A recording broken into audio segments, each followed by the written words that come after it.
बिस्मिल्लाहिर्रहमानिर्रहीम। जब तक पूरी दुनिया अल्लाह ताला की वहदानियत का इकरार न कर ले, मैं इनसे लड़ता रहूँगा आखिरी सांस तक। हज़रत अबू हुरैरा से रवायत है कि रसूलुल्लाह सल्लल्लाहु अलैहि वसल्लम ने इरशाद फरमाया, मुझे लोगों से लड़ने का हुक्म है उस वक्त तक कि वो ला इलाहा इल्लल्लाह की गवाही देने लगें और मेरे इन तमाम अहकाम पर ईमान लाएं जो मैं अल्लाह ताला की तरफ से लाया हूँ।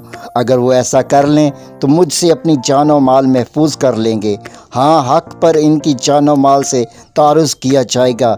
इनका हिसाब अल्लाह ताला के ज़िम्मे करम पर है। सही मुस्लिम हदीस नंबर 129। रसूलुल्लाह सल्लल्लाहु अलैहि वसल्लम ने इरशाद फरमाया, जो शख्स अल्लाह ताला और रोज़े क़यामत पर ईमान रखता है वो अपने हमसाये को तकलीफ़ ना दे, और जो शख्स अल्लाह ताला और रोज़े क़यामत पर ईमान रखता है उसे चाहिए कि वो अपने मेहमान का एहतराम करे। जो अल्लाह ताला और रोज़े क़यामत पर ईमान रखता है उसे चाहिए वो भलाई की बात करे या खामोश रहे।